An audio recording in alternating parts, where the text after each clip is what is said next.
Tripathi, use your brain Sudhakar అన్నావు. పనికి మాలిన వెధవల్ని పంపుదామని అన్నావు. ఇప్పుడు ఆ పంపినాడి వల్ల మనకు పని లేకుండా పోయేటట్టుగా ఉంది. ఒక్కడే కదా, ఒక్కడితో ఆగకపోతే వీని ఇన్స్పిరేషన్గా తీసుకుని మిగతా లెక్చరర్స్ కూడా మొదలు పెడితే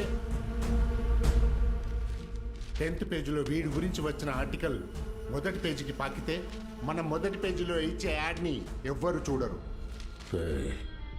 బతకలేని పడి పొంతులని పోగేసి వ్యాపారం మొదలుపెట్టిందే నేను. ఆఫ్టర్ ఆల్ ఒకటి దాన్ని పెకిలించడానికి ట్రై చేస్తే చూస్తూ ఊరుకుంటానా? But after all junior lecturer PK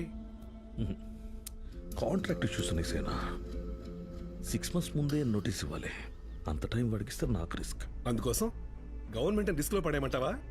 opposition వాళ్ళు యోకేస్తారు. సీఎం ఒప్పుకోడు.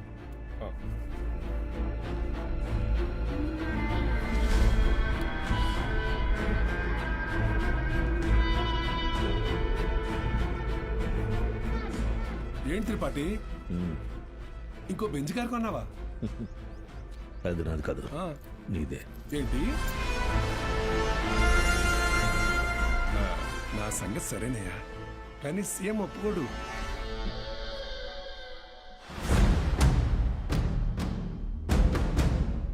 యో, నారాయణ స్వామి ఎందుకు వస్తున్నాడు? నీ సీఎం నువ్వు చెప్తే వినడు, కానీ అపోజిషన్ లీడర్ అసెంబ్లీ హాల్లో చెప్తే వింటాడుగా. త్రిపాఠి, నాకు చిన్న సాయం చేస్తావా? ఏంటి? దయచేసి నువ్వు రాజకీయాల్లోకి మాత్రం రాకయా. డెఫినెట్గా రాను. ఎడ్యుకేషన్లో వచ్చేంత డబ్బు పాలిటిక్స్లో రాదు. రాష్ట్రంలో నిరుద్యోగ సమస్య రోజు రోజుకి పెరిగిపోతోంది అధ్యక్ష. దీనికి ప్రధాన కారణం ప్రైవేటీకరణ అధ్యక్ష. రోడ్డు కాంట్రాక్టర్లు, రైల్వే కాంట్రాక్టర్లు ఇప్పుడు కొత్తగా గవర్నమెంట్ జూనియర్ కాలేజీలు నడపలేక ఇప్పుడు వాటిని కూడా ప్రైవేటీకరణ చేసేసారు. ప్రెసిడెంట్ గారు మీ ఇంటి దగ్గర పాలు పోయొద్దన్నారండి. కావాలంటే కేంద్రానికి వచ్చి డబ్బులు కట్టి పాలు కొనుక్కోండి, ఏమనుకోద్దు సార్.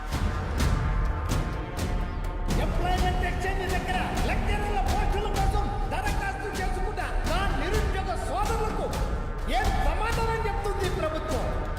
చదువుని ప్రైవేటీకరణ చేస్తున్న ఈ జీవోని వెంటనే రద్దు చేయాలని నేను డిమాండ్ చేస్తున్నాను.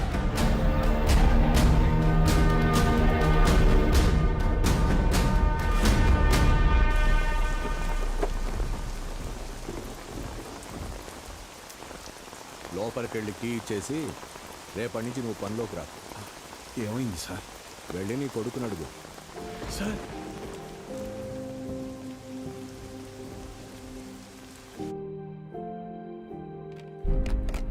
పోయిన సంవత్సరం కొన్ని అధికారిక అవకతవకల వల్ల గవర్నమెంట్ కాలేజీ లెక్చరర్స్ నియామకం ఆలస్యమైంది. ఆ లెక్చరర్స్ కొరతని ప్రైవేట్ కాలేజీలు భర్తీ చేసి ఒక కొత్త వారధికి నాంది పలికాయి. కానీ ఇప్పుడు పరిస్థితి మారింది.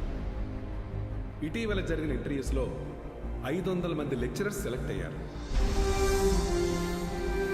కానీ పోస్టింగ్స్లో ఇంకా అస్పష్టత నెలకొంది. దీనికి కారణం గవర్నమెంట్ కాలేజీలు మొత్తం ప్రైవేట్ కాలేజీల ఆధీనంలో ఉండటం. ఒక సదుద్దేశంతో తలపెట్టిన కార్యం నిరుద్యోగానికి కారణమవుతుంది. అందుకే ప్రైవేట్ కాలేజీలతో ఆనాడు ఏర్పాటు చేసిన ఎంఓయు రద్దు చేస్తూ జీవోని ఇమ్మీడియట్గా రివోక్ చేస్తున్నారు. సో గవర్నమెంట్ కాలేజీలో ఉన్న ప్రైవేట్ కాలేజ్ లెక్చరర్స్ తిరిగి వాళ్ళ కాలేజీలకు వెళ్ళిపోవాలని ఆదేశాలు జారీ చేస్తున్నారు. ఏం దిగులు పడుకు బాబు, అన్నీ సర్దుకుంటాయి. మీనాక్షి వాళ్ళ నాన్నగారి ఆప్తికానికి కాశీకి వస్తానని మొక్కున్నాను బాబు, అందుకే ఈ హడావుడి ప్రయాణం.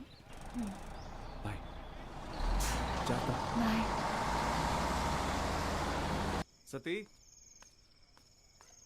సతీ అన్నా, సత్యం చూసారా? సారకుడి దగ్గర ఉన్నాడు.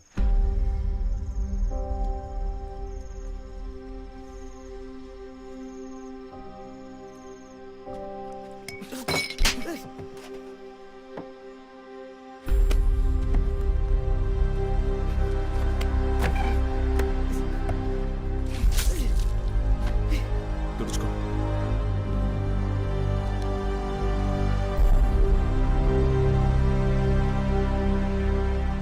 సెకండ్ ఇయర్ సప్లిమెంటరీ ఎగ్జామ్ రాయాలి, గుర్తుందిగా? నేనేం చెప్తే అది చేయాలి.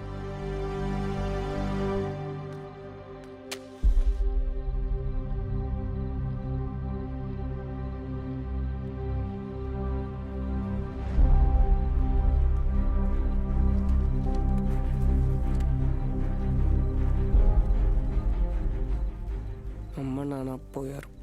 ఇప్పుడు నువ్వు వెళ్ళిపోతున్నావు. ఇంకెవరికోసం రాయాలి?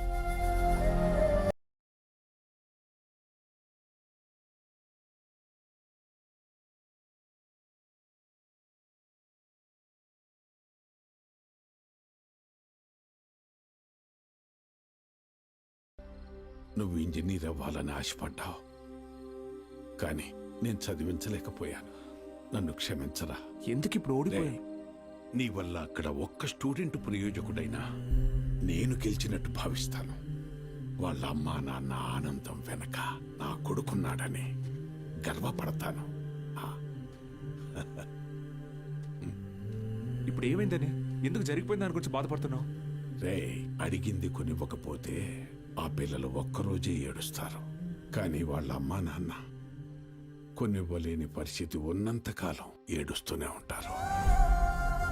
నా ఏడుపు నీకు అర్థం కాదు.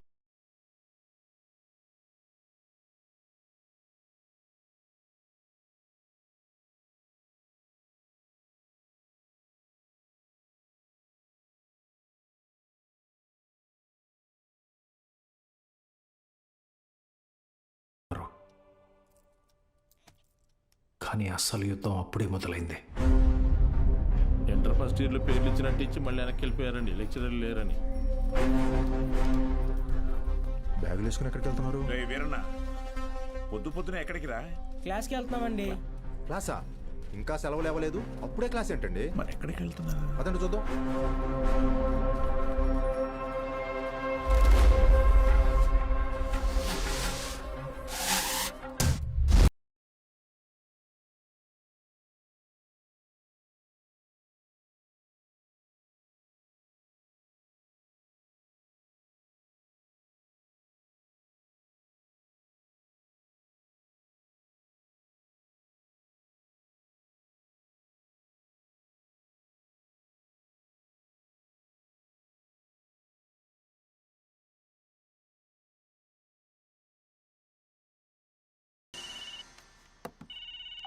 హలో బావా, ఆ మ్యాక్స్ గార్డ్ ఇంకా ఊళ్ళోనే ఉన్నాడు.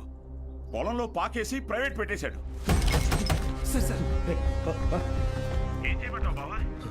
హలో రే దత్తమ్మ, వాడు పాకేసింది నీ ఊర్లోనేగా. ఊరు ప్రెసిడెంట్ అయ్యింటే నన్ను అడుగుతున్నావా? రే, ఆ పొలం ఎవరిదో కనుక్కోండి.